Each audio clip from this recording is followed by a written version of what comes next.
Hello everyone, welcome to Chetan Bharat Learning and welcome back to our new series called Economic Survey 2020-21 in which we'll discuss each and every chapter of Economic Survey. तो आज जो हम chapter discuss करने जा रहे हैं वो volume 1 का चैप्टर नंबर 4 है. The name of the chapter is inequality and growth, conflict और कन्वर्जेंस. अब ये चैप्टर के टाइटल से हमें क्या पता चलता है? ये चैप्टर का टाइटल ये क्यों रखा है, इसका सिग्निफिकेंस मैं आपको बता देता हूं. हुआ क्या है कि जो एडवांस्ड इकोनॉमीज है ना, जितनी भी डेवलप्ड कंट्रीज हैं, उनमें ना इकोनॉमिक रिसर्चर्स ने ना कुछ रिसर्च करी है, कुछ ना उन्होंने स्टडीज करी है. उस स्टडी में उन्होंने पाया है, कई इकोनॉमिक रिसर्चर्स ने, कि जब भी आप ग्रोथ पे फोकस करते हो ना तो इनइक्वालिटी बढ़ती है. होता ही है, जब आप ग्रोथ पे फोकस करोगे ना, जब इकोनॉमी आपकी ग्रो कर रही होगी तो उस ग्रोथ का फायदा ना सबसे पहले वही उठा पाएंगे जो पहले से ही वेल ऑफ है, जिनके पास सारी रिसोर्सेज हैं, सबसे जल्दी ग्रोथ का फायदा वो उठा पाएंगे. तो द रिचेस्ट 10% आपकी इकोनॉमी के फटाफट और ग्रो कर जाते हैं, और जो पुअरेस्ट 90% हैं या जो पुअर लोग हैं उनके पास अभी रिसोर्सेज नहीं है एडवांटेज उठाने का.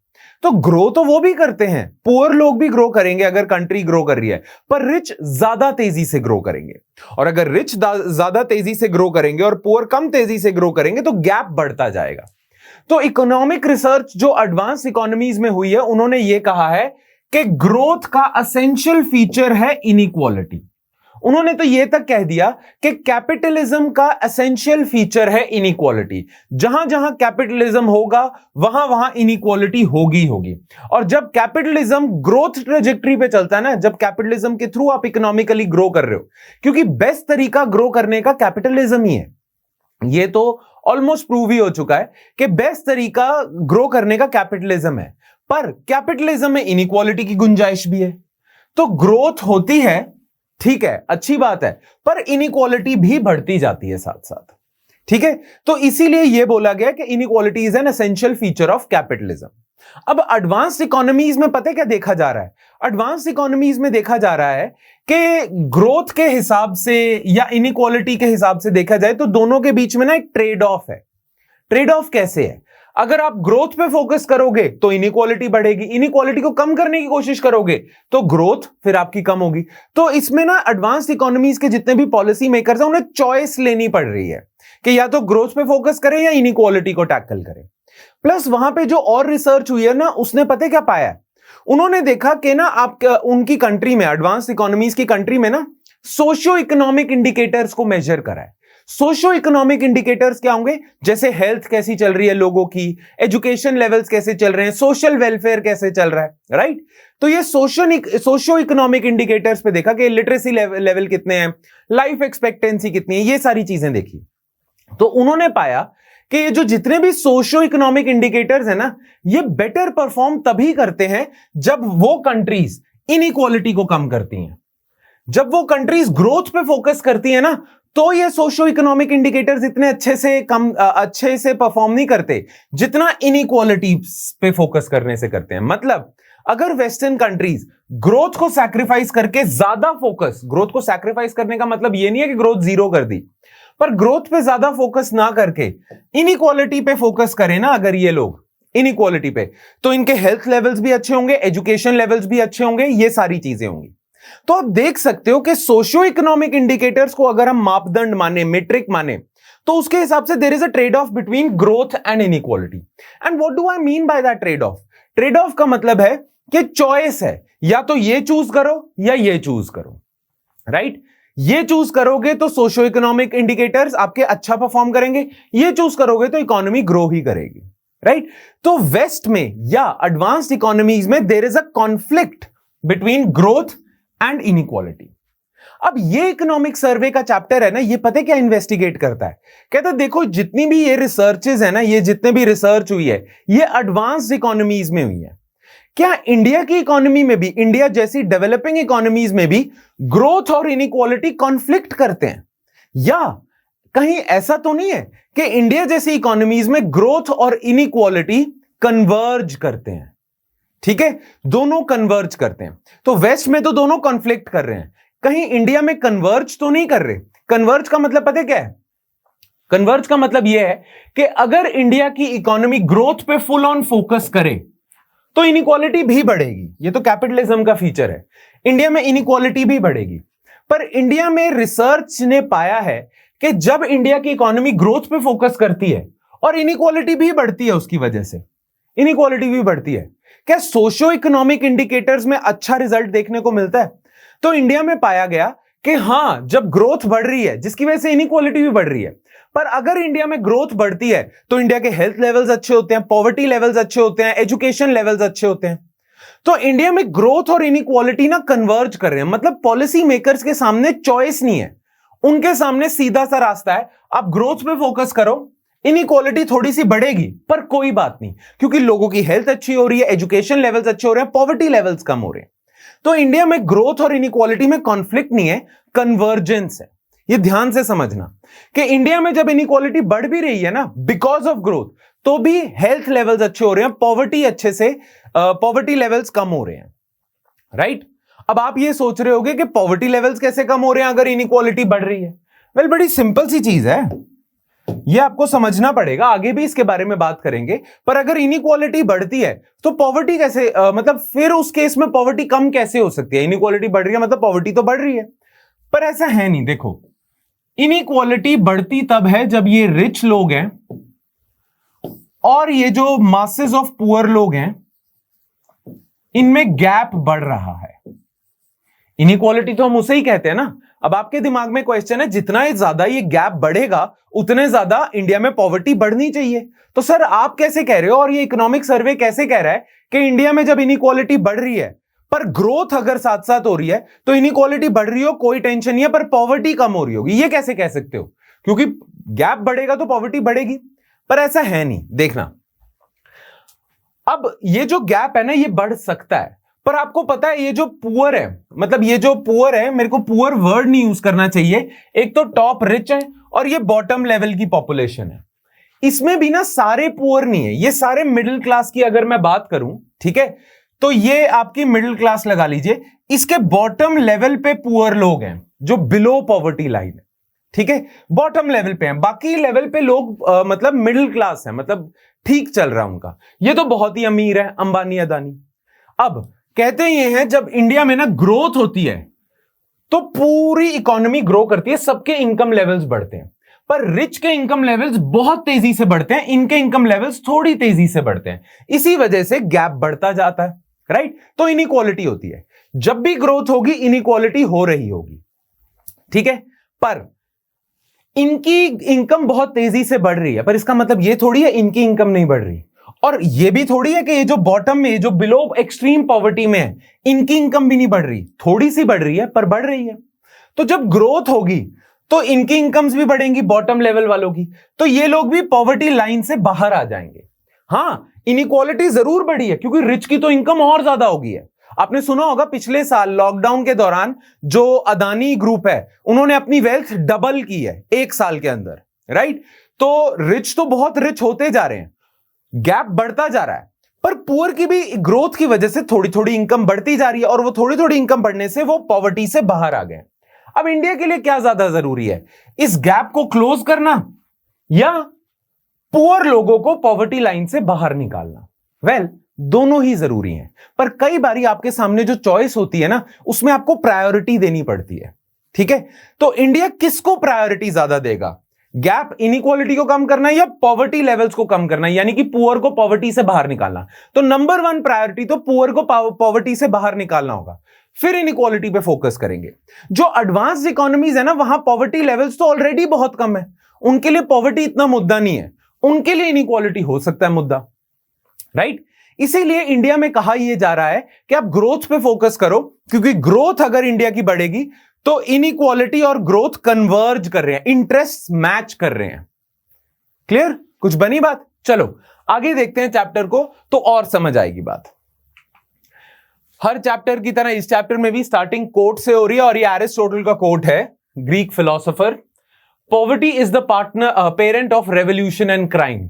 वो ये कहते हैं कि पॉवर्टी कंट्रोल करना एक स्टेट के लिए, एक देश के लिए बहुत ज्यादा जरूरी है, बिकॉज पॉवर्टी, गरीबी, is the parent of revolution and crime. Crime की जननी है गरीबी, ठीक है। तो ये एरिस्टोटल कहते हैं, इसीलिए ये एरिस्टोटल का कोट भी बता रहा है कि पॉवर्टी कंट्रोल करना is more important than inequality control करना। क्लियर, ये इन्होंने भी बता दिया है। खैर आगे देखते हैं, इंट्रोडक्शन पे चलते हैं इस चैप्टर की। या some commentary specially in the advanced economies post global financial crisis, जो 2007 में रिसेशन आया था वेस्टर्न इकोनॉमीज में, argues that inequality is no accident but an essential feature of capitalism. कई रिसर्चर्स ये मानते हैं कि इनइक्वालिटी कोई एक्सीडेंट नहीं है, कैपिटलिज्म का इनहेरेंट फीचर है। कैपिटलिज्म होगा, इनइक्वालिटी भी होगी, ठीक है। Such commentaries highlight a potential conflict between economic growth and inequality. अगर आप ग्रोथ पे फोकस करते हो तो इनइक्वालिटी बढ़ती है, और इनइक्वालिटी अगर बढ़ती है तो सोशो इकोनॉमिक इंडिकेटर्स खराब होते हैं, right. So there is a conflict between growth and inequality in western economies, in advanced economies. But is that situation true for India as well? Well, let's find out. In a country like India, does growth and inequality converge or conflict? क्या होता है? Well, this survey points out that in advanced economies, both growth and absolute levels of poverty are low. ये सर्वे बताता है, और ये हम अपने लॉजिक से भी समझ ही सकते हैं, कि जो एडवांस्ड इकोनॉमीज हैं वो एडवांस इसीलिए हैं कि वो उनकी जीडीपी अब बहुत आगे तक पहुंच चुकी है, बहुत आगे तक पहुंच चुकी है, बहुत बड़ी इकोनॉमीज हैं वो, ठीक है। तो जो बड़ी इकोनॉमीज होंगी उनमें ग्रोथ रेट ना कम होगा। ग्रोथ रेट, ये आपको पता होना चाहिए, difference between GDP and GDP growth rate. GDP अलग होती है, जीडीपी ग्रोथ रेट अलग होता है। अगर आपकी जीडीपी 100 रुपए है आज और अगले साल 110 हो जाती है तो ग्रोथ रेट आपका 10% है, राइट। तो जो बड़ी इकोनॉमीज है जिनके ऑलरेडी बहुत बड़ी है उनका ग्रोथ रेट कम है, पर इमर्जिंग इकोनॉमीज का ग्रोथ रेट बहुत ज्यादा होता है, इंडिया जैसी इकोनॉमीज का, as compare to western economies, ठीक है। तो ये कहते हैं, ये सर्वे पॉइंट आउट करता है कि जो एडवांस्ड इकोनॉमीज हैं उनमें तो एक तो ग्रोथ का, हाई ग्रोथ का पोटेंशियल ही नहीं है, ठीक है। दूसरा, उनका पॉवर्टी कम करना इतना बड़ा फोकस नहीं है। उसका रीजन है कि उनके वहां पे poverty levels, absolute poverty levels already बहुत कम है। इंडिया जैसी और चाइना जैसी कंट्रीज के मुकाबले, यूएसए, और यूएसए की बात नहीं करते पर Scandinavian countries, European countries, India के मुकाबले वहां पॉवर्टी लेवल्स तो कम ही है, एब्सोल्यूट पॉवर्टी लेवल्स, राइट। तो उनमें ऑलरेडी बहुत लो पॉवर्टी लेवल्स हैं, क्लियर। इंडिया में हाई पॉवर्टी लेवल्स हैं, क्लियर। प्लस वहां पे ग्रोथ का पोटेंशियल भी ज्यादा नहीं है, इंडिया में ज्यादा है, राइट। तो वो लोग इनइक्वालिटी पे फोकस करेंगे, समझ में आता है। क्यों समझ में आता है? देखो, इंडिया अगर ग्रोथ पे फोकस करेगा तो नो डाउट इंडिया में एक कॉन्सिक्वेंस आएगा इनइक्वालिटी का, ठीक है। पर दूसरा जो कॉन्सिक्वेंस होगा वो होगा आपके पॉवर्टी लेवल्स कम हो रहे हैं। पॉवर्टी लेवल्स आपके कम हो गए अगर इंडिया रैपिडली ग्रो करता है, क्लियर। इनइक्वालिटी भी बढ़ेगी पर पॉवर्टी कम हो जाएगी, सोशो इकोनॉमिक इंडिकेटर्स अच्छे होंगे, अच्छी फैसिलिटीज होंगी, अच्छा इंफ्रास्ट्रक्चर होगा, लोगों के एजुकेशन, हेल्थ लेवल अच्छे होंगे, ये सारी चीजें होंगी, ठीक है, अगर इंडिया रैपिडली ग्रो करता है। पर वेस्ट में क्या दो प्रॉब्लम्स हैं? वेस्ट में एक तो है कि उनके ग्रोथ का पोटेंशियल ही बहुत ज्यादा नहीं है, वो मॉडरेट लेवल से ग्रो करेंगे, उससे ज्यादा ग्रो नहीं करेंगे, हायर ग्रोथ रेट आएगा ही नहीं उधर, ठीक है। दूसरा, उनके पॉवर्टी लेवल्स ऑलरेडी बहुत लो हैं, तो ना उनकी ग्रोथ बहुत ज्यादा हाई होगी कि वो कहीं लालच में आ जाए कि नहीं यार ग्रोथ पे फोकस करते हैं। जब है होनी ही नहीं बहुत ज्यादा, मॉडरेट लेवल्स पे रहेगी, तो वो ऐसी महत्वाकांक्षाएं या ऐसी वो एक्सपेक्टेशन भी नहीं रखेंगे कि यार ग्रोथ पे फोकस करते हैं बहुत ज्यादा। दूसरा, उन्होंने जो पॉवर्टी पे विजय पानी थी, जो जीत पानी थी, वो पा चुके हैं काफी हद तक, तो पॉवर्टी उनका इतना बड़ा कंसर्न नहीं है। एब्सोल्यूट पॉवर्टी, रिलेटिव पॉवर्टी होगा, पर रिलेटिव और एब्सोल्यूट में फर्क क्या है आगे देखेंगे, पर एब्सोल्यूट पॉवर्टी उनका इतना बड़ा कंसर्न नहीं है, ठीक है। ग्रोथ उनकी इतनी ज्यादा जानी नहीं है, तो उनका ज्यादा फोकस किस पे जाएगा? इनइक्वालिटी पे ही तो जाएगा, ठीक है। तो वहां इनइक्वालिटी और ग्रोथ में कॉन्फ्लिक्ट है। पर इंडिया जैसी कंट्री जहां पे इनइक्वालिटी बढ़ जाएगी कोई बात नहीं, पर पॉवर्टी भी आपको कम करनी है और ग्रोथ का पोटेंशियल भी ज्यादा है। इंडिया तो सोचेगा ना ग्रोथ के बारे में, क्योंकि पॉवर्टी कम हो रही है और है भी हमारी काबिलियत आगे ग्रो करने की ज्यादा तेजी से, राइट। तो इसीलिए this survey points out that in advanced economies both growth and absolute levels of poverty are low, whereas in developing countries both potential for economic growth 5%, 6%, 7%, 8% की ग्रोथ रेट आ सकती है। And poverty reduction is quite high. Already इतना poverty है हमारे यहां पे कि poverty कम करने का पोटेंशियल बहुत ज्यादा है। Clear? Thus, the advanced economies can resolve the trade-off. Trade-off मतलब कॉन्फ्लिक्ट जो है, चॉइस है, ये चॉइस ले सकते हो या ये चॉइस ले सकते हो, दोनों नहीं ले सकते, right?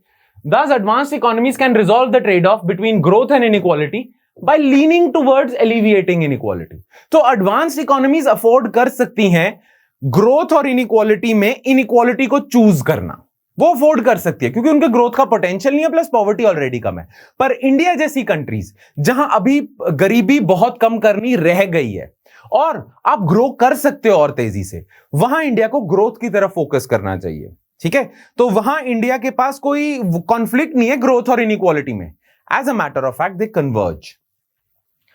However, despite facing the same trade-off, the policy objective of focusing on inequality may not apply in Indian context, given the differences in the stage of development. अभी हम पीछे हैं ना stage of development में। India's higher potential rate of economic growth and higher absolute poverty levels. Clear? Plus, ये chapter, economic survey का chapter, अपनी research के थ्रू इन्होंने ये फाइंड आउट करा है कि ज्यादा बढ़िया तरीका पॉवर्टी से फाइट करने का ग्रोथ है, इनइक्वालिटी नहीं है। ठीक है, अगर आपको आपकी कंट्री में गरीबी कम करनी है ना, तो आप ग्रोथ पे फोकस करिए, वो बेटर तरीका है। इनइक्वालिटी कम करने में पॉवर्टी लेवल्स पे इतना बड़ा इंपैक्ट नहीं आएगा जितना ग्रोथ से आ जाएगा। This chapter finds that economic growth has a far greater impact on poverty alleviation than inequality. So India जैसी कंट्री में अगर आपको चॉइस दे दी जाए कि आप सिर्फ एक ही चीज कर सकते हो, या तो पॉवर्टी कम कर सकते हो या इनइक्वालिटी कम कर सकते हो, तो आपकी पहली प्रायोरिटी क्या होनी चाहिए? पॉवर्टी कम करना। मेन फोकस आपका पॉवर्टी पे होना चाहिए, इनइक्वालिटी पे इतना नहीं जाना चाहिए आपको। Therefore, given India's stage of development, India must continue its focus on economic growth to lift the poor out of poverty by expanding the overall pie. Expanding the overall pie मतलब देखो, India की GDP अभी 100 रुपए की है। Let's suppose India की GDP 100 रुपए की है। ठीक है, अब उस 100 रुपए को आपने पूरी पॉपुलेशन में डिस्ट्रीब्यूट करना है। ये इतना पाए का साइज है आपका, केक का साइज है आपका इतना। ठीक है, नाउ अगर आप फास्टर ग्रो करते हो तो इंडिया की जीडीपी कभी 100 रुपए से 150 रुपए भी हो जाएगी, 200 रुपए भी हो जाएगी, राइट? तो आप पाए का साइज बड़ा करते जाओगे। जब आप पाए का साइज बड़ा करोगे, केक का साइज बड़ा करोगे, तो डिस्ट्रीब्यूशन करने में भी आसानी होगी। जैसे ये एक केक है जिसमें से एक एक स्लाइस काट के आपने लोगों को देना है। किसी को बड़ी स्लाइस मिलेगी, किसी को छोटी स्लाइस मिलेगी। अमीर लोगों को बड़ी स्लाइस, गरीब लोगों को छोटी स्लाइस। और ये है आपकी जीडीपी 100 रुपए की। पर जब आप अपनी जीडीपी ही बढ़ा देते हो, ग्रो करवा लेते हो, ठीक है, आपने अपनी जीडीपी ग्रोथ रेट हाई रखा, आपकी जीडीपी बहुत ज्यादा तेजी से बढ़ गई, तो चाहे गरीबों को बड़ी स्लाइस ना मिले, पर एक बड़े केक में छोटा शेयर भी बड़ा होगा, इससे तो बड़ा होगा। ये जो छोटे वाला केक है, इसमें छोटी स्लाइस छोटी होगी, पर बड़े केक में छोटी स्लाइस इससे तो बड़ी होगी। बनी बात कुछ, राइट? तो आप ग्रो करोगे तो पुअर को जो स्लाइस मिलेगी ना, वो भी बढ़ जाएगी, उनके इनकम लेवल्स बढ़ जाएंगे, तो वो बेटर तरीका है। क्लियर? अच्छा, अब इन्होंने प्रूव कैसे करा इकोनॉमिक सर्वे ने कि इंडिया में इनइक्वालिटी और ग्रोथ कन्वर्ज कर रहे हैं, वेस्ट में डाइवर्ज कर रहे हैं या कॉन्फ्लिक्ट कर रहे हैं। क्या करा इन्होंने ना कुछ ना socio economic indicators point out कर लिए। सोशो इकोनॉमिक इंडिकेटर्स इन्होंने निकाल लिए, जैसे कि आपका एक होगा लिटरेसी लेवल, एक सोशो इकोनॉमिक इंडिकेटर होगा। ठीक है, आपका होगा fertility rate, total fertility rate, आपका होगा लाइफ एक्सपेक्टेंसी, ठीक है, मेंटल हेल्थ वगैरह वगैरह, बहुत सारे इंडिकेटर्स लिए। ठीक है, अब इन इंडिकेटर्स पे आपने ना कोरिलेशन चेक करना चाहा। अब कोरिलेशन आपको पता है, राइट? हम कर चुके हैं प्रीवियस लेक्चर्स में। तो आपने क्या करा, आपने देखा ग्रोथ का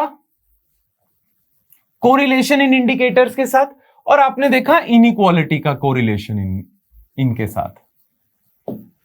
अगर ग्रोथ बढ़ती है और इनमें इंप्रूवमेंट होती है तो growth is positively correlated with this.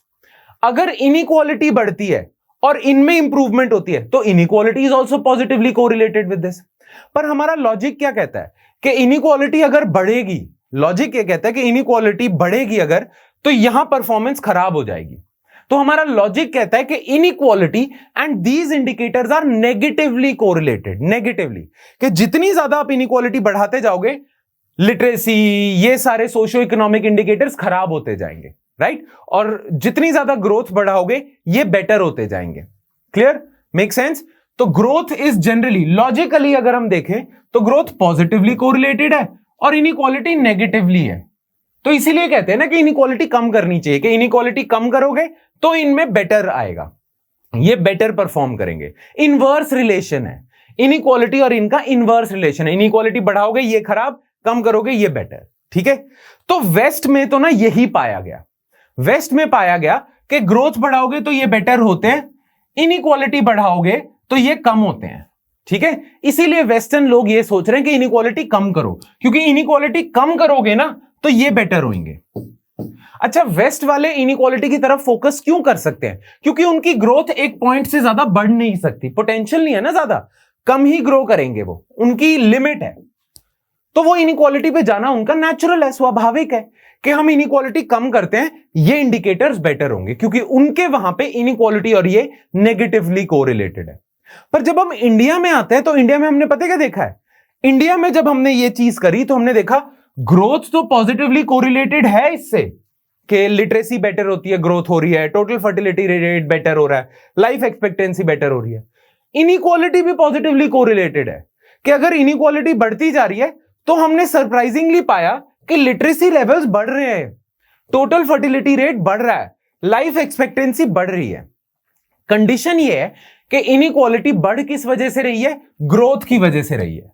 कि अगर आपके देश में इनइक्वालिटी ग्रोथ की वजह से बढ़ रही है तो भी आपके socio economic indicators better perform कर रहे हैं। That means in India inequality and these indicators are positively correlated. तो ये दोनों पॉजिटिवली कोरिलेटेड है and that is why India में ये दोनों कन्वर्ज करते हैं। So in India both these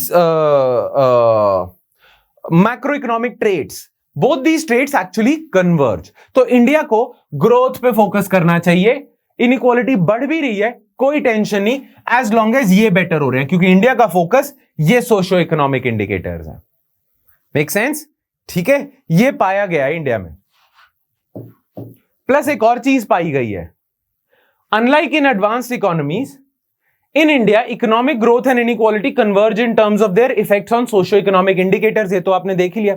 India में एक और चीज पाई गई है, ग्रोथ बेटर तरीका है ये पॉवर्टी कम करने का, सोशियो इकोनॉमिक इंडिकेटर्स बेटर करने का as compare to inequality. Inequalities कम करने से इतना इंपैक्ट नहीं होता जितना ग्रोथ से होता है। ठीक है? और इंडिया में तो कन्वर्ज ही कर रहे हैं, पॉजिटिवली कोरिलेटेड है। चलो, इंडिया वर्सेस एडवांस्ड इकोनॉमीज एक बारी कंपेयर कर लेते हैं। यही जो बात मैंने बोली है, कंपेयर कर लेते हैं। This chapter examines whether inequality and growth converge or conflict in both advanced economies and India। अब ये जो हम स्टडी कर रहे हैं, ये कंपैरिजन कर रहे हैं, ये हम कैसे कर रहे हैं?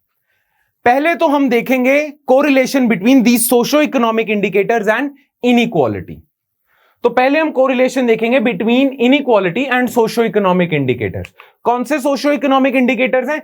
हेल्थ है, एजुकेशन है, लाइफ एक्सपेक्टेंसी है, infant mortality rate, murder rate हो गया, ड्रग यूज, मेंटल हेल्थ वगैरह वगैरह। तो पहले तो हम मैप करेंगे इनइक्वालिटी और इन सारे इंडिकेटर्स को। अब इनइक्वालिटी के लिए हम क्या यूज कर रहे हैं? गिनी कोएफिशिएंट यूज कर रहे हैं। अब गिनी कोएफिशिएंट क्या होता है वो आप जब हमारे लेक्चर्स देखोगे आपको समझ आ जाएगा, पर मैं अभी आपको बता देता हूं गिनी कोएफिशिएंट मेजर क्या करता है, होता क्या है। देखो, गिनी कोएफिशिएंट ना एक नंबर है जो आपके देश में ना डिस्ट्रीब्यूशन को मेजर करता है, वेल्थ डिस्ट्रीब्यूशन या इनकम डिस्ट्रीब्यूशन। मोटे मोटे तौर पे गिनी कोएफिशिएंट आपके कंट्री में इनइक्वालिटी को मेजर करता है कि आपके कंट्री में इनकम कितने इक्वली और अनइक्वली डिस्ट्रीब्यूटेड है। अब ये जो गिनी कोएफिशिएंट है ना, इसका जो नंबर होता है ये 0 से 1 के बीच में होता है। जितना ज्यादा ये नंबर 0 के पास होगा उतना मतलब आपकी सोसाइटी ज्यादा इक्वल है, आपकी इकोनॉमी ज्यादा इक्वल है। और जितना ये नंबर 1 के पास होगा, जितना बढ़ेगा, दैट मींस आपकी सोसाइटी उतनी ज्यादा अनइक्वल है, मतलब आपकी सोसाइटी में इनइक्वालिटी ज्यादा है जितना 1 के करीब जाएगा ये नंबर। तो आपने ना मैप करा गिनी कोएफिशिएंट और इन सोशियो इकोनॉमिक इंडिकेटर्स को। तो ये तो इनइक्वालिटी और सोशियो इकोनॉमिक इंडिकेटर्स का रिलेशन मैप हो रहा है। दूसरी जगह आपने ग्रोथ। अब ग्रोथ के लिए आपने क्या यूज करा है? नंबर, पर कैपिटा इनकम। अब पर कैपिटा इनकम आपको पता है, नेशनल इनकम जितनी है आपके देश की डिवाइडेड बाय उस देश की पॉपुलेशन गिव्स यू पर कैपिटा इनकम। मतलब पर इंसान कितनी इनकम आ रही है, ऑन एवरेज एक इंसान के पास कितनी इनकम आ रही है। तो कंट्री की पूरी नेशनल इनकम को आप पॉपुलेशन से डिवाइड कर लेते हो। तो आपने देखा पर कैपिटा इनकम का सोशो इकोनॉमिक इंडिकेटर्स के साथ क्या रिलेशन है।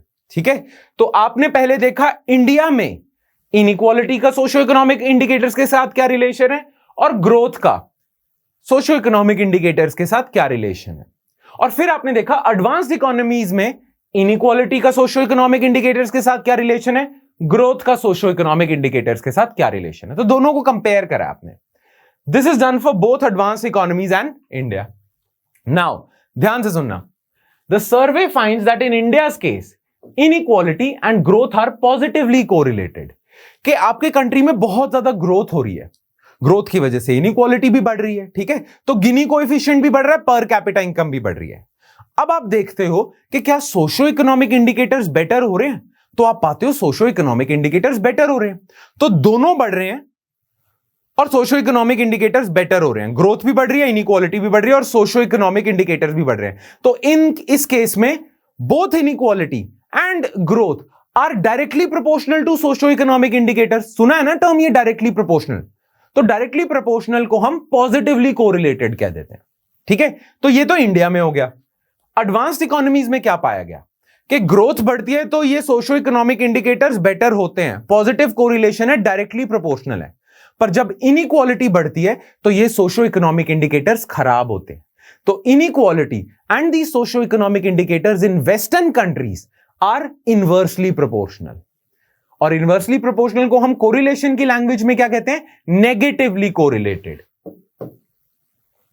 राइट, तो ग्रोथ और इनइक्वालिटी का कॉन्फ्लिक्टिंग रिलेशन है एडवांस्ड इकोनॉमीज में। ग्रोथ बढ़ाओ तो सोशो इकोनॉमिक इंडिकेटर्स बेटर होते हैं, इनइक्वालिटी बढ़ाओ तो खराब होते हैं।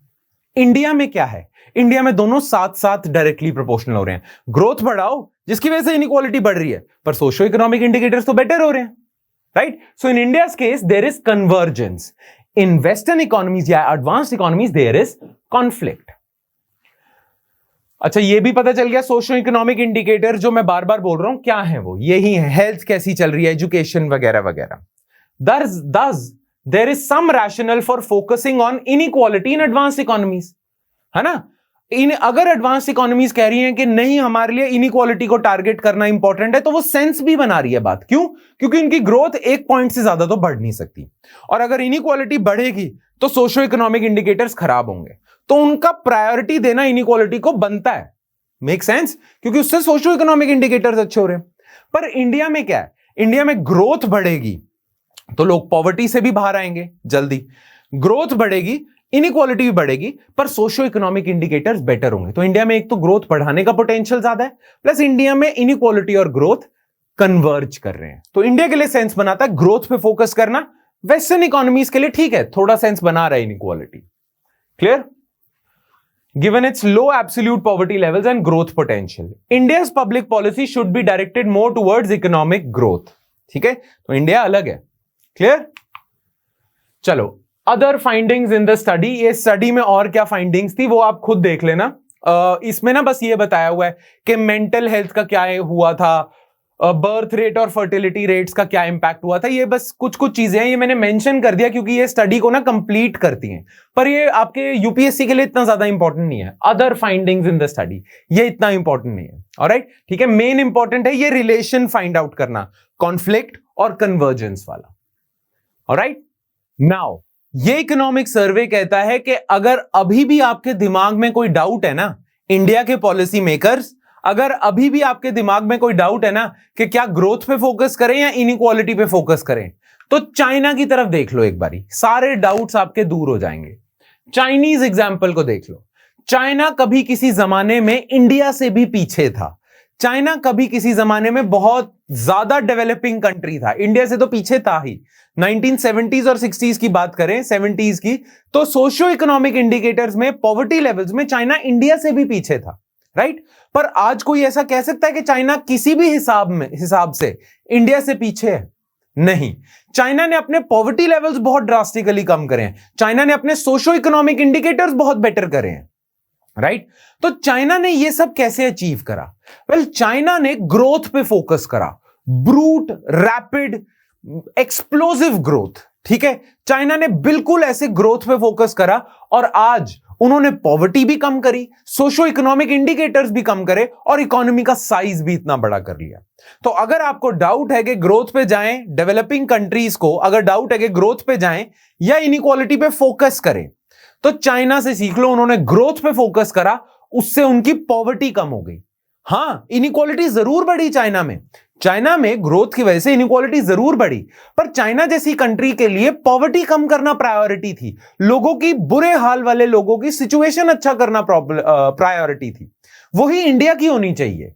तो इसीलिए इंडिया को भी चाइना से सीखते हुए ग्रोथ पे फोकस करना चाहिए, पॉवर्टी पे फोकस करना चाहिए।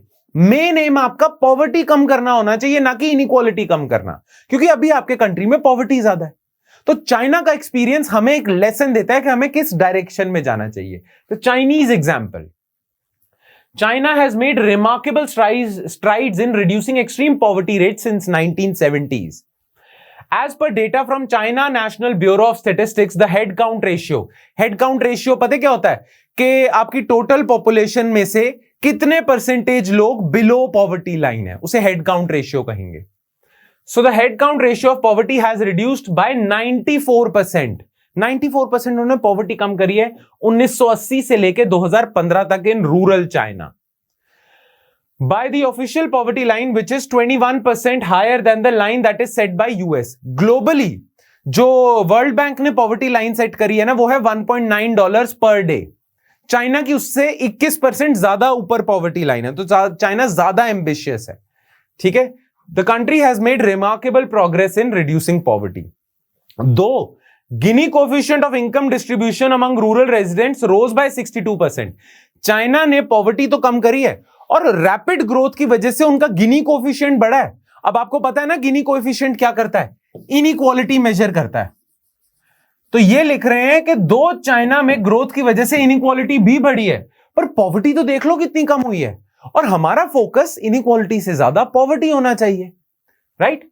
During the period the income for bottom 20% and 40% households increase by 4.5% and 6%, whereas top quintile मतलब टॉप 20%, उनकी 7.5% से बढ़ी है। तो जो रिच लोग हैं, उनकी ज्यादा तेजी से इनकम बढ़ी है, 7.5 से बढ़ी है, और जो पुअर है उनकी 4.5% से इनकम बढ़ी है, पर बढ़ी तो है, right? Rich are getting richer, rich की ज्यादा तेजी से इनकम बढ़ रही है पुअर के मुकाबले, इसी वजह से दोनों में गैप बढ़ता जा रहा है, ठीक है?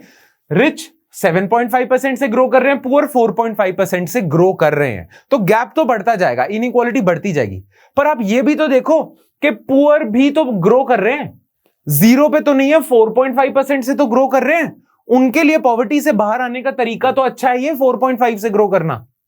Make sense? तो ये है। So while there was increase in inequality, the incomes of the poor did increase significantly, which got them out of extreme poverty. ठीक है? The same World Bank research also argues that benefits of China's sustained economic growth have really trickled down. अब ये trickle down word का ना significance है। Significance क्या है? Trickle down theory पता क्या कहती है? ट्रिकल डाउन थ्योरी ये कहती है कि ना, इकोनॉमिस्ट ये कहते हैं ट्रिकल डाउन थ्योरी के थ्रू कि रिच अगर रिच होते जा रहे हैं, रिच आर गेटिंग रिचर, तो हमें ना टेंशन नहीं लेनी चाहिए, हमें ना बुरा नहीं मनाना चाहिए, क्योंकि रिच अगर वेल्थ ज्यादा क्रिएट कर रहे हैं तो वो wealth will trickle down to the poorest of the poor. अब ये कैसे होता है? इकोनॉमिक ग्रोथ हो रही है और रिच बहुत ज्यादा अमीर हो रहे हैं, तो हमें इससे ना बुरा नहीं मानना चाहिए, क्योंकि रिच अगर अमीर हो रहे हैं तो उनकी wealth will trickle down to the poorest sections. कैसे? वेल, अगर अंबानी जी या टाटा बहुत ज्यादा अमीर हो रहे हैं, बहुत पैसा आ रहा है उन पे, तो वो नई फैक्ट्री लगाएंगे तो उसमें लोगों को जॉब्स भी तो देंगे। तो जो वेल्थ अमीरों की बढ़ रही है उसका फायदा गरीबों को भी होगा, मिडिल क्लास का भी होगा, राइट? जॉब्स आएंगी, बहुत सारी चीजें होंगी, ग्रोथ होगी, राइट? तो वेल्थ ट्रिकल डाउन कर जाती है। तो वर्ल्ड बैंक की स्टडी कहती है चाइना में तो करी है, चाइना ने ग्रोथ पे फोकस करा पर वेल्थ नीचे भी ट्रिकल डाउन करी है। Accelerating industrialization and urbanization in a country of over 1 billion people has transformed a large number of agricultural surplus labor. ज्यादातर एक जमाने में चाइना में जो लेबरर्स थे ना, वो एग्रीकल्चरल लेबरर्स थे. आज चाइना ने इतनी रैपिड इंडस्ट्रियलाइजेशन करी है कि उन्हीं सरप्लस एग्रीकल्चरल लेबरर्स को इंडस्ट्रियल वर्कर्स बना दिया, अर्बन वर्कर्स बना दिया, राइट? जॉब्स क्रिएट करी. क्लियर? और यही कुछ ऐसे और फैक्ट्स हैं चाइना की ग्रोथ के बारे में. क्लियर? ये आप नोट से पढ़ सकते हो, डिस्कशन हमें करना जरूरी नहीं है आज की वीडियो में.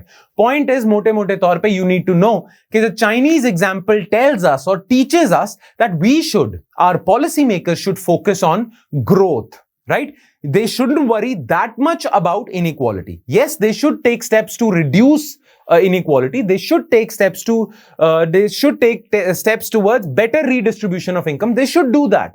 But they should focus more of their attention towards growth. क्योंकि उसी से poverty कम होगी. और poverty number 1 priority है. Clear? चलो. अच्छा, एक दूसरी डिबेट उठ पड़ी है. दूसरी डिबेट ये है कि बहुत सारे लोग जो कह रहे हैं ना कि नहीं, ग्रोथ भी इंपॉर्टेंट नहीं है, इनइक्वालिटी को कंट्रोल करना इंपॉर्टेंट है और सोसाइटी में परफेक्ट इक्वालिटी होनी चाहिए. कई ऐसे लोग हैं जो लेफ्ट लीनिंग लोग होते हैं, कम्युनिस्ट आइडियोलॉजी को बिलोंग करते हैं, सोशलिस्ट आइडियोलॉजी को बिलोंग करते हैं. कई लोग कहते हैं कि देखो, परफेक्ट इक्वालिटी होना बहुत ज्यादा जरूरी है, परफेक्ट इक्वालिटी होनी चाहिए तो पॉवर्टी होगी ही नहीं. आप कह रहे हो ग्रोथ बढ़ेगी तो पॉवर्टी कम हो जाएगी. हम कह रहे हैं कि परफेक्ट इक्वालिटी कर दो, सबको बराबर से बांट दो, कोई बड़ा कोई छोटा नहीं, सारे बराबरी से सब में वेल्थ बांट दो, तो पॉवर्टी होएगी ही नहीं, राइट? तो उन लोगों की तरफ ये जवाब आया इकोनॉमिक सर्वे की तरफ से और बहुत सारे रिसर्चर्स की तरफ से कि क्या परफेक्ट इक्वालिटी का मतलब कि बिल्कुल ही एग्जैक्ट इक्वालिटी, हर किसी के पास, चाहे वो साइंटिस्ट हो या लेबरर हो, एग्जैक्ट वेल्थ है. Is perfect equality optimal? क्या रिक्वायर्ड होती है? देखो, इक्वालिटी के भी ना दो मायने हैं, दो तरह की इक्वालिटी होती है. एक होती है इक्वालिटी ऑफ अपॉर्चुनिटी और एक होती है इक्वालिटी ऑफ आउटकम. अब इक्वालिटी ऑफ अपॉर्चुनिटी पता क्या है? इक्वालिटी ऑफ अपॉर्चुनिटी कहता है कि सबको ना समान अपॉर्चुनिटी मिलनी चाहिए, उसके बाद सबको ना एक लेवल प्लेइंग फील्ड मिलना चाहिए, एक जैसी अपॉर्चुनिटी मिलनी चाहिए. उसके बाद जो भी बनता है वो अपनी काबिलियत की वजह से बनता है, अपने मेरिट से बनता है. जैसे फॉर एग्जाम्पल, हमारे देश में कई लोग आगे नहीं बढ़ पाते या साइंटिस्ट नहीं बन पाते, अच्छे पढ़ी लिखी फील्ड्स नहीं ग्रैब कर पाते, एग्जाम्स पास नहीं कर पाते सिविल सर्विसेज का या कोई भी, क्योंकि उनके एजुकेशन लेवल्स खराब होते हैं, क्योंकि वो इतने गरीब होते हैं कि उनको एजुकेशन मिली नहीं होती, जिससे वो अच्छे से कंपीट नहीं कर पाते, राइट? तो ये इनइक्वालिटी को तो खत्म करना चाहिए. आपको ऐसा इंश्योर करना चाहिए कि सबके पास सेम एजुकेशन लेवल हो, ऑलमोस्ट सिमिलर, सबके पास इतना एजुकेशन लेवल हो कि सब लेवल प्लेइंग फील्ड पे हो, ठीक है? उसके बाद जिस किसी को भी जो मिलता है वो उसकी मेरिट पे मिलता है. जैसे फॉर एग्जांपल सिविल सर्विसेज का ही मैं एग्जांपल लगा लूं कि सबके पास सिमिलर एजुकेशन लेवल हो, उसके बाद जिसका क्लियर होता है सिविल सर्विसेज एग्जाम, वो उसका मेरिट है, राइट? क्लियर? तो इसे हम कहते हैं इक्वालिटी ऑफ अपॉर्चुनिटी, कि आप सबको ना लेवल प्लेइंग फील्ड दे दो, उसके बाद उसको जो मिले, जो भी उसको स्टेटस मिलता है, जो भी उसको पैसा कमाता है, जो भी वो कर रहा है, वो अपनी काबिलियत की वजह से कर रहा है, उसमें कोई सोशल फैक्टर नहीं होंगे. ये होता है इक्वालिटी ऑफ अपॉर्चुनिटी. ये तो हम सब चाहते हैं, ये होना चाहिए. पर एक होता है equality of outcome. Equality of outcome पता क्या होता है? इक्वालिटी ऑफ आउटकम ये होगा कि आपने सिविल सर्विसेज एग्जाम रखा, सबको पोस्ट दे दी, सबको आईएएस बना दिया, ये इक्वालिटी ऑफ आउटकम है. बड़ा अबसर्ड एग्जांपल है, पर अगर हम इकोनॉमिक्स के पॉइंट ऑफ व्यू से देखें तो पता है क्या एग्जांपल है? कोई साइंटिस्ट हो, कोई इलेक्ट्रीशियन हो, कोई लेबर हो, कोई बिजनेसमैन हो, सबके पास इक्वल वेल्थ होगी. नाउ इक्वालिटी ऑफ आउटकम जो है, ये हम शायद नहीं चाहते. क्यों नहीं चाहते? क्योंकि अगर आपकी सोसाइटी में आउटकम की इक्वालिटी है तो प्रॉब्लम है, क्योंकि कोई इंसान ज्यादा मेहनत कर रहा है, उसे भी इतना मिल रहा है, कोई इंसान मेहनत ही नहीं कर रहा, उसे भी इतना मिल रहा है. तो कोई इंसान मेहनत ही क्यों करेगा? कोई इंसान काम ही क्यों करेगा? There is no incentive to work, there is no incentive for a scientific discovery. कोई साइंटिस्ट भी साइंटिफिक डिस्कवरी क्यों करेगा? उसे कहेगा चल मिलना तो उतना ही है, दाल रोटी मिलनी है, जो एक मैकेनिक को मिलना है वो मुझे मिलना है. So there is no incentive for innovation, there is no incentive for work. तो ऐसी सोसाइटी अच्छी थोड़ी है. प्लस क्या ये जस्टिस मानूंगा इसे मैं कि मुझ में मेरिट ज्यादा है या आप में मेरिट ज्यादा है?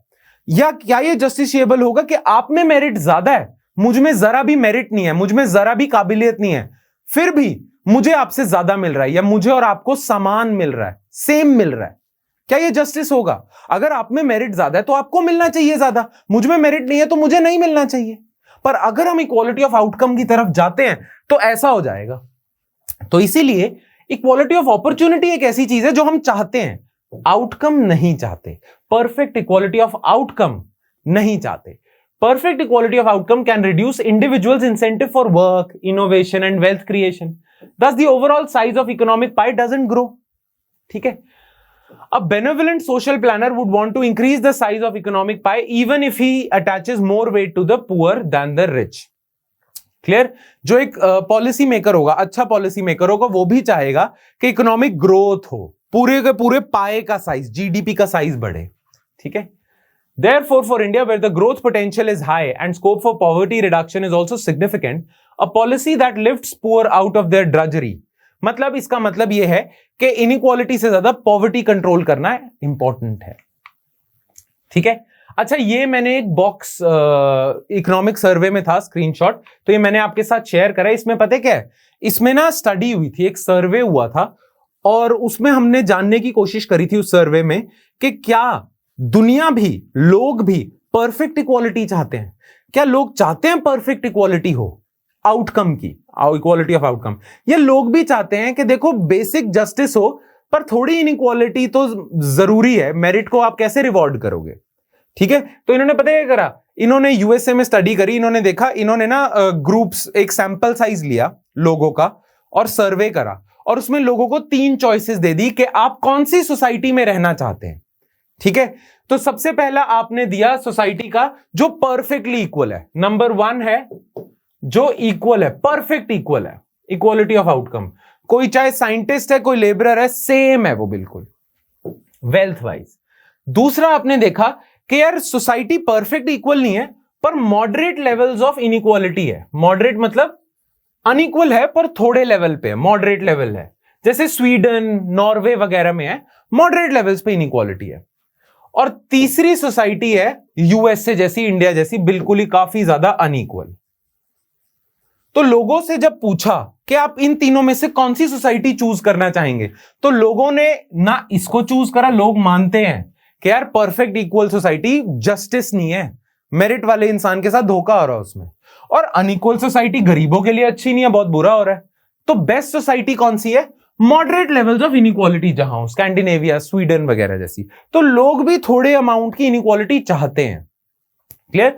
तो वही एक्सप्लेन करा हुआ है इसमें सारे में, बॉक्स में, ये पढ़ लेना अच्छे से, आंसर राइटिंग में काम आ सकता है। ऑलराइट, चलिए अब हम आ जाते हैं नेक्स्ट पार्ट पे, जो है इनइक्वालिटी वर्सेस पॉवर्टी। एक बारी दोनों को कंपेयर भी कर लेते हैं, जिससे हमें आइडिया होगा कि हमें फोकस किस पे ज्यादा करना चाहिए, इनइक्वालिटी पे या पॉवर्टी पे। राइट? तो दोनों को कंपेयर भी कर लेते हैं। नाउ डेफिनेशन वाइज देखें तो इनइक्वालिटी क्या होता है? It refers to the degree of dispersion in assets, income और कंजम्पशन, कि आपके देश के जितने एसेट्स हैं, इनकम है, वो कैसे डिस्ट्रीब्यूटेड है। इनइक्वालिटी वो बताता है। पॉवर्टी क्या बताता है? It refers to the assets, income और consumption of those at the bottom of distribution, जो लोएस्ट लेवल पे हैं उनके एसेट्स, इनकम को देखता है। तो इनइक्वालिटी देखता है डिस्ट्रीब्यूट कैसे हो रहा है, और पॉवर्टी देखता है कि जो जिन लोगों के पास सबसे कम गया है उनके पास कितना गया है। राइट? ना पॉवर्टी को भी ना आप 2 पार्ट्स में डिवाइड कर सकते हो, एक होती है एब्सोल्यूट पॉवर्टी और एक होती है रिलेटिव पॉवर्टी। वेल, इसे भी हम डिटेल में करेंगे जब हम अपने लेक्चर्स करेंगे इकोनॉमिक्स के, पर अभी भी मैं ब्रीफ में बता देता हूं एब्सोल्यूट और रिलेटिव पॉवर्टी में फर्क क्या होता है। देखो, पॉवर्टी पता है क्या है? गरीबी एक ऐसी चीज है जो ना इंसान फील करता है, पर फील किस हिसाब से करता है? दूसरों के कंपैरिजन में फील करता है। अगर आप अंबानी, टाटा वगैरह इन लोगों की कंपनी में बैठे होगे तो आप खुद को गरीबी महसूस करोगे, और अगर आप और लोगों की जो लेबर वगैरह हैं, जो हमारे कंट्री में अनफॉर्चुनेटली एग्रीकल्चरल लेबर हैं, कंस्ट्रक्शन वर्कर्स हैं, इनकी कंपनी में बैठोगे तो आप खुद को अमीर महसूस करोगे। तो ये तो रिलेटिव चीज है ना, दूसरों के कंपैरिजन में इंसान को पता चलता है मैं अमीर हूं या गरीब। राइट? है ना? तो उस सेंस में हम अगर उस हिसाब से हम देखें तो हम मेजर करते हैं रिलेटिव पॉवर्टी। रिलेटिव पॉवर्टी का मतलब है बाकियों के कंपैरिजन में मेरे पास वेल्थ इनकम कितनी आ रही है, राइट? तो वो रिलेटिव पॉवर्टी का एस्पेक्ट है ना। बहुत सारी कंट्रीज जो है ना, वो अपनी पॉवर्टी लाइन नहीं होती, गरीबी रेखा, पॉवर्टी लाइन रिलेटिव टर्म्स में मेजर करते हैं। जैसे बड़ा ही क्रूड सा एग्जांपल मैं देता हूं, यूरोपियन यूनियन ये कह सकता है कि हमारी कंट्री में जो बॉटम 30% लोग हैं ना, बॉटम 30%, टॉप 70% है, जो बॉटम 30% होंगे ना, उनको हम हमेशा पुअर ही कहेंगे। चाहे ये बॉटम 30% के पास मर्सिडीज आ जाए, पर जो टॉप के 70% है वो तो बहुत ज्यादा रिच हो गए ना। चाहे ये बॉटम 30% के पास मर्सिडीज आ जाए, हम फिर भी इन्हें पुअर ही कंसिडर करेंगे, बिकॉज इन 70% के मुकाबले ये पुअर ही है, क्योंकि ये इतने आगे बढ़ गए कि जो बॉटम 30% ऑफ योर पॉपुलेशन है, ये पुअर ही हम कंसिडर करेंगे। तो बॉटम लेवल पे जो होगा ना, उसको बॉटम 30%, 20%, आप कुछ भी चूज कर सकते हो, वो हमेशा हमारी कैलकुलेशन में पुअर ही होगा, ठीक है? चाहिए कितना ही संपन्न हो जाए, कितना ही वेल टू डू हो जाए, पर बाकियों के हम कंपेयर करके देखेंगे पॉवर्टी। हम किसी को डिफाइन करेंगे कि ये पुअर है या नहीं है on the basis of his comparison to other people, compare करके बताएंगे कि ये पुअर है या नहीं। तो कुछ कंट्रीज तो रिलेटिव टर्म्स में पॉवर्टी देखती हैं। अगर आप रिलेटिव टर्म्स में पॉवर्टी देख रहे हो तो इनइक्वालिटी और पॉवर्टी में इतना फर्क है नहीं है, राइट? यहां भी इनइक्वालिटी में भी कंपैरिजन होता है कि रिच के पास कितना जा रहा है, पुअर के पास कितना जा रहा है, और रिलेटिव पॉवर्टी में भी यही हो रहा है। पर अगर आप पॉवर्टी एब्सोल्यूट टर्म्स में देखते हो तो एब्सोल्यूट पॉवर्टी और इनइक्वालिटी में फर्क है। अब क्या फर्क है? एब्सोल्यूट पॉवर्टी क्या होती है? एब्सोल्यूट पॉवर्टी जैसे इंडिया में हम मेजर करते हैं, एब्सोल्यूट पॉवर्टी में पता क्या होता है? हम ना देख लेते हैं कि क्या खर्चा होता है मिनिमम आपकी बेसिक रिक्वायरमेंट्स पूरी करने के लिए। बेसिक रिक्वायरमेंट्स अगर आपने पूरी करनी है ना अपनी, किसी इंसान को अगर बेसिक रिक्वायरमेंट्स चाहिए, रोटी, कपड़ा, मकान, जितनी भी बेसिक रिक्वायरमेंट्स हैं, उनको पूरा करने के लिए कितना खर्चा होता है। लेट्स सपोज इंडिया को पता चलता है, इंडिया में पता चलता है पॉलिसी मेकर्स को कि मिनिमम आपको 500 रुपए चाहिए बेसिक रिक्वायरमेंट्स को पूरा करने के लिए, लेट्स सपोज। तो जिस इंसान के पास 500 रुपए से ज्यादा होंगे उसको हम अबव पॉवर्टी लाइन कह देंगे, और जिसके पास 500 भी नहीं होंगे, उससे कम भी होंगे, उसको हम बिलो पॉवर्टी लाइन कह देंगे। तो जो इंसान मिनिमम बेसिक रिक्वायरमेंट्स पूरी नहीं कर पा रहा है उसको हम पुअर कहते हैं। इसमें हम कंपेयर नहीं कर रहे, हम तो देख रहे हैं आप कितना खर्च कर सकते हो। मिनिमम रोटी, कपड़ा, मकान अफोर्ड कर सकते हो, नहीं कर सकते? अगर मिनिमम रिक्वायरमेंट नहीं अफोर्ड कर सकते तो आप पुअर हो। यह होता है एब्सोल्यूट पॉवर्टी लेवल। अब ऐसा भी हो सकता है एब्सोल्यूट पॉवर्टी पे देखें कि आपकी कंट्री में सारे लोग अफोर्ड कर सकते हैं मिनिमम रिक्वायरमेंट, तो आपकी कंट्री में एब्सोल्यूट पुअर 0 हो जाएगा। पर जब हम पॉवर्टी रिलेटिव टर्म्स में मेजर करते हैं, कभी 0 नहीं होगा नंबर, क्योंकि आपने कह ही दिया कि बॉटम 30% हमेशा पुअर है। पर एब्सोल्यूट टर्म्स में आप देख रहे हो कि इस रेखा से, इस खर्चे से ज्यादा कोई खर्चा अफोर्ड कर सकता है? अगर आपकी कंट्री में सारे 500 रुपए से ज्यादा अफोर्ड कर सकते हैं तो your country has 0 absolute poor. Clear? तो absolute poverty is different than inequality. और रिसर्चर्स, जैसे एक रिसर्चर का नाम है फेल्डस्टाइन, 1999 में इन्होंने रिसर्च करी थी। इन्होंने कहा था कि हम गलत करते हैं जब हम इनइक्वालिटी को प्रायोरिटाइज करते हैं पॉवर्टी के ऊपर। जैसे एरिस्टोटल ने कहा था कि poverty is the mother of, right, mother of crime and revolution. वैसे ही फेल्डस्टाइन कह रहे हैं कि देखो इनइक्वालिटी पे फोकस करना गलत कर रहे हो, आपको फोकस पॉवर्टी पे करना चाहिए, एब्सोल्यूट पॉवर्टी पे करना चाहिए, ये ज्यादा इंपॉर्टेंट है, ठीक है? और फेल्डस्टाइन का ये जो थ्योरी है कि यार पॉवर्टी कंट्रोल करना ज्यादा इंपॉर्टेंट है, वही जॉन रॉल्स की भी थ्योरी है। जॉन रॉल्स, पॉलिटिकल साइंस अगर आप में से किसी का ऑप्शनल है, आप पढ़ोगे John Rawls theory of justice.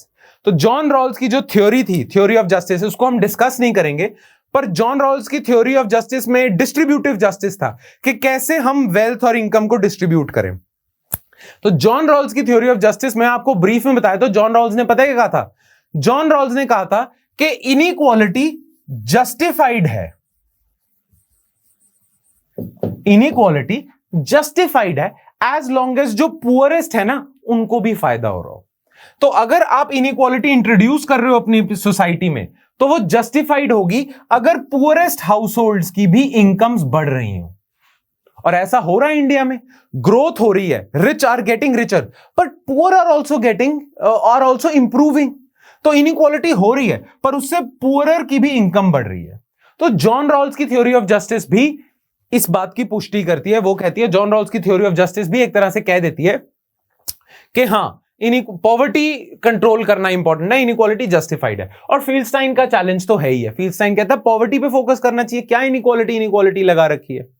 Clear? अच्छा, जॉन रॉल्स ने जो अपनी थ्योरी दी थी ना जस्टिस की, वो ऐसे दी थी कि जॉन रॉल्स ने कहा था अगर हम लोगों को इकट्ठा कर लें, जितने भी इंडिया के लोग हैं उन्हें इकट्ठा कर दें और उनके ना थोड़ा सा दिमाग के साथ खेल लें, उनको ना ये भुला दें हम कि वो किस पोजीशन पे हैं, वो क्या क्या हैं, उनकी क्या क्लास है, उनके क्या स्टेटस है, सब भूल जाएं।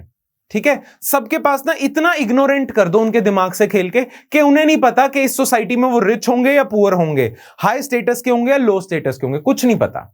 और फिर उन्हें बोल दो कि आप बताओ, अब उन सारे लोगों को बोल दो, लोगों को पता नहीं मैं अमीर होऊंगा या गरीब होऊंगा, अब लोगों से पूछो कि कैसे आप वेल्थ को डिस्ट्रीब्यूट करना चाहेंगे। नाउ ये जो हाइपोथेटिकल सिचुएशन है ना, जब लोग इग्नोरेंट हो जाते हैं, इसे जॉन रॉल्स ने कहा ओरिजिनल पोजीशन। आप नोट्स में भी पढ़ोगे ओरिजिनल पोजीशन। तो ओरिजिनल पोजीशन में लोगों से जब पूछा जाता है ना, तो लोग पते क्या जवाब देते हैं according to John Rawls. Actual survey नहीं हुआ इस पे। अकॉर्डिंग टू जॉन रॉल्स लोग पते क्या जवाब देते हैं, लोग कहते हैं कि कोई भी डिस्ट्रीब्यूशन ऑफ वेल्थ चलेगा एज लॉन्ग एज जो वर्स्ट ऑफ है ना वो बेटर हो रहा हो। क्योंकि इंसान को ना ओरिजिनल पोजीशन में डर लगता है कहीं मैं पुअरेस्ट तो नहीं होऊंगा, राइट, कहीं मैं पुअरेस्ट ऑफ द पुअर तो नहीं होऊंगा। तो सारे ये डिसीजन लेते हैं कि सोसाइटी में डिस्ट्रीब्यूशन आप करो बट वही इनइक्वालिटी जस्टिफाइड होगी जो पुअरेस्ट की भी इनकम बढ़ा रही हो। क्योंकि इंसान को डर है ना कि मैं पुअरेस्ट हो सकता हूं, तो हर इंसान अपना बचाव कर रहा है। क्लियर? तो ये जॉन रॉल्स की थ्योरी थी। खैर, एक्चुअल एक्सपेरिमेंट्स जब हुए ना तो पाया पता क्या गया, बहुत सारे एक्सपेरिमेंट्स हुए, लोगों से पूछा गया एक्चुअल एक्सपेरिमेंट्स, तो लोग जॉन रॉल्स से भी एग्री नहीं करते। लोग पता क्या मानते हैं, लोग कहते हैं इनइक्वालिटी जस्टिफाइड है, इनइक्वालिटी होनी चाहिए, हो जाए कोई प्रॉब्लम नहीं है, एज लॉन्ग एज हर इंसान के पास ना एक बेसिक मिनिमम लिविंग वेज हो, एक बेसिक स्टैंडर्ड ऑफ लिविंग हो, कि पुअर बहुत ज्यादा पुअर ना हो, कि बेचारे की बहुत बुरी हालत ना हो। तो एक बेसिक मिनिमम लिविंग स्टैंडर्ड हो सबका, उसके बाद जितनी इनइक्वालिटी रखनी है रखो। तो लोग इस चीज से सैटिस्फाइड हैं कि जो आपकी कंट्री में पुअर भी है ना, रिलेटिव टर्म्स में जो नीचे हैं, उनके पास भी जीवन चलाने के लिए इतने साधन हो, दैट्स इट। उसके बाद अंबानी चाहे डबल कर ले अपनी वेल्थ, कोई प्रॉब्लम नहीं है। तो लोग भी यही चाहते हैं। क्लियर? तो ये है चैप्टर में। क्लियर? सो यही कंक्लूजन है। Alright, inequality versus poverty in India. India में क्या सिचुएशन है? This economic survey finds that there is strong negative correlation between per capita income and poverty. Negative correlation मतलब क्या हुआ कि जब जब ग्रोथ बढ़ती है पॉवर्टी कम होती है, राइट? तभी तो इनवर्स रिलेशन है, इनवर्सली प्रोपोर्शनल है ग्रोथ और पॉवर्टी, है ना? तो इसीलिए हम इसे नेगेटिव कोरिलेशन कहते हैं कि ग्रोथ बढ़ाओगे पॉवर्टी कम होगी। However, such strong correlation is absent between inequality and poverty. जितने strongly growth आपकी poverty कम कर सकती है, उतने strongly inequality नहीं कर सकती। तो inequality पे फोकस करना छोड़ दो। इंडिया जैसी countries, These findings are consistent with World Bank study. World Bank की स्टडी भी हुई है जिसमें उन्होंने ये आर्ग्यूमेंट करे हैं। India could achieve a sustained decline in poverty during 1970s and 90s only when GDP growth picked up from 3.5% in initial years. जब इंडिया की ग्रोथ रेट बढ़ा ना 1970s 80s में, तभी पॉवर्टी कम हुई। Rise in growth of mean consumption was responsible for approximately 87% of decline in poverty. ठीक है? तो वर्ल्ड बैंक की भी स्टडी ये कहती है कि चाइना की तरह इंडिया में भी पॉवर्टी का इलाज है ग्रोथ। ऑलराइट? क्लियर?